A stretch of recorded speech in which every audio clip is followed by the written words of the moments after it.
Where did the decision to hire Darvin Ham come from the Lakers? What's the timeline and what's the decision process, best you can tell, for this big decision? Yeah, the Lakers, look, they were sitting out for a while waiting to see if some of the more experienced coaches were going to shake loose.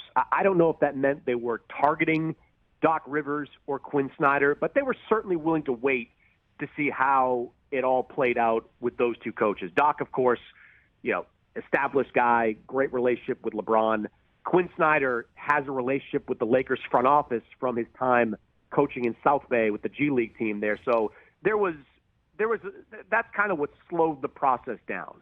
But once it became clear that those two guys weren't going anywhere, at least doesn't seem like they're going anywhere right now, they turned their attention to some of the different names are out there. And Darvin Ham has been at the top of many coaching lists when it comes to the next hire for a long time now. He's kind of cutting away out of the Ime Udoka cloth, right? Like he's a former kind of role player who, didn't have a splashy career, but certainly had a better than expected one. He learned under one of the better coaches in the NBA. In Udoka's case, it was Pop. In Ham's case, it's Mike Budenholzer. He's paid his dues, and now he's kind of at that point where he's ready for the opportunity.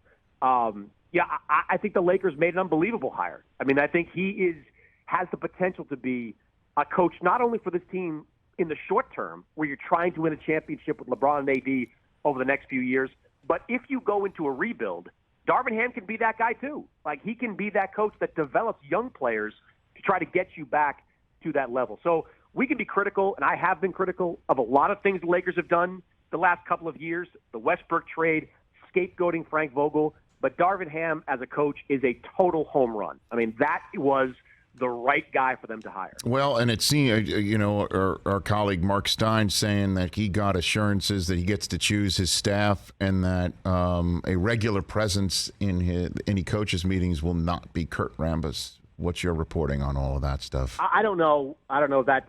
Look, I know that the Lakers with Frank Vogel effectively assembled his staff, and that did not sit well early on with Frank Vogel. He took the job. And he was successful at the job, and Jason Kidd turned out to be a terrific assistant coach, but that was a front office decision.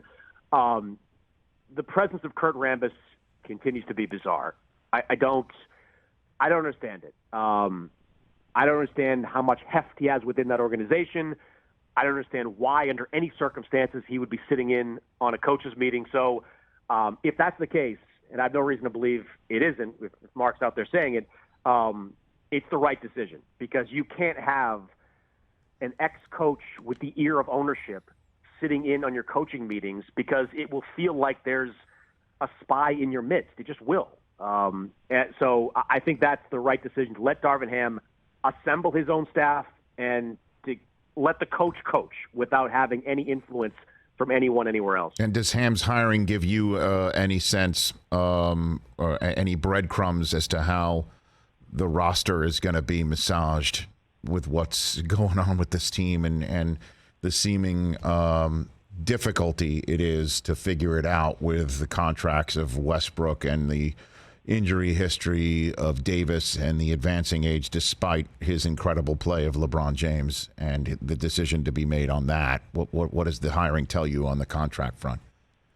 Anything? Well, it doesn't tell me much, because unless the Lakers are willing to attach a draft pick to Russell Westbrook, he will be a Laker, to start the season. It's kind of as simple as that. The teams that have discussed Westbrook trades with the Lakers, from what I'm told, have been clear about that. They're not just going to trade other distressed contracts back. They want draft capital in return. So, unless something changes, and crazier things have happened, because, teams, shape their priorities after the draft and into free agency. But unless something changes, Westbrook's going to be there. Now, the rest of the roster, it could look completely different. I mean, I think the Lakers, half the roster is going to be a free agent.